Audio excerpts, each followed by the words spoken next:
We now begin a whole new area of circuit analysis called sinusoidal steady-state analysis, and you can also call it AC analysis.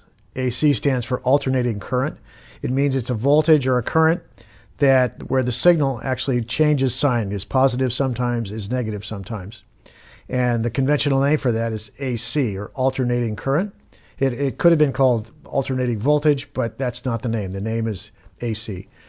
So what I want to do in this video is we'll do a quick review of what it's like to solve an equation like the one showed here. This is an RLC circuit.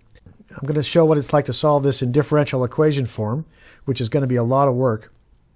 And I want to introduce the idea of a new point of view or a new analysis method that we refer to as the sinusoidal steady state. And it's a transformation that we're going to do on this circuit, and it's going to be a big reward at the end. And I want to go through what's the reward and what's it going to look like at the end. Then we're going to know some of the math that we have to review in order to fully understand this change that we're going to go through, this change of point of view. So let's first take a look at this circuit here. This is a circuit that's now a driven RLC circuit. So here's the drive function. It's a voltage. It's some waveform. It's driving a sequence of inductor, a resistor, and a capacitor. Now in an earlier video, we derived the natural response of this circuit.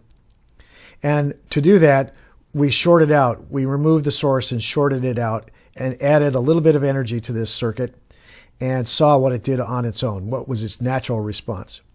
And now we've upgraded this, we've added a source, and now we have to solve this again, including the source. If we use the differential equation technique, this is how we're going to go about it. So the first step in a circuit analysis like this is to write a KVL equation. We're going to solve for this current right here. That's the one current that's in this. So I is our independent variable. So if I write KVL, as you recall when we did this for natural response, we ended up with a differential equation that looked like this. We had L times the second derivative of I plus R times the first derivative of I plus 1 over C times I. So these are the voltages. Each of these individual terms are the voltages across these components here. So that's the capacitor, or that's the resistor voltage.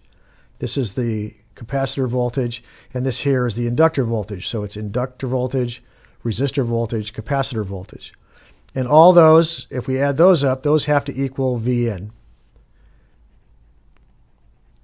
So this is now a forced equation, which means this is the forcing function. And we're going to have to solve this. And the math for doing this is pretty difficult. It was hard enough to do the natural response. And we add in this, and it gets to be even more work. So as we did before, what we do now is we propose a solution. And the solution, we're in the habit of doing this now. It's going to be some constant times e to the some natural frequency times t.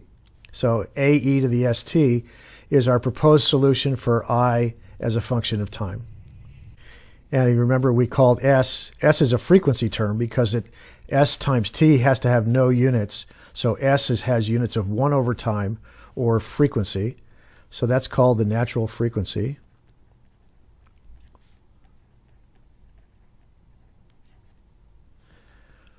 And when we plug in I, the way to tell if I is a solution is to plug this into this equation here. And we got an equation that looked like this. We ended up, after factoring out I, we ended up with Ls squared plus Rs plus 1 over C.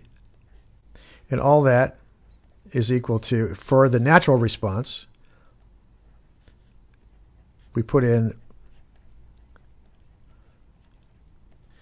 so we solve this equation by setting this term here equal to 0 and solving for S to find out what the natural frequency is. And then we go back and we find out A by looking at the initial conditions over here. Whatever initial energy was in this circuit determines the value of A here. The next step in this forced response, where Vin is driving the circuit, is we have to set this back to Vin and solve for the forced.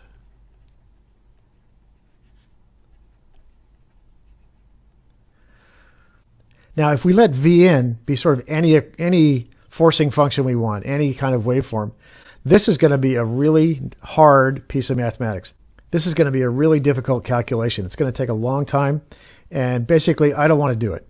So I'm going to wish there was some other way to do these kinds of equations, and there is. And the way we simplify this process substantially is we make a little limitation on ourselves on what Vin can be. And if we make a rule, if we basically volunteer to limit ourselves to Vn equals sinusoids, that means that Vn is of the form cosine of omega t plus phi, where phi is some angle, or it could be sine of omega t plus some angle. Any waveform of this form here is called a sinusoid. So sinusoid is the general name for cosine and sine and signals that look like that. And because we don't want this math to blow up on us with the general input over here, we're going to develop a really elegant way to solve circuits where we limit ourselves to sinusoidal inputs. And we'll take a pause right here and continue on in the next video to introduce the idea of sinusoidal analysis.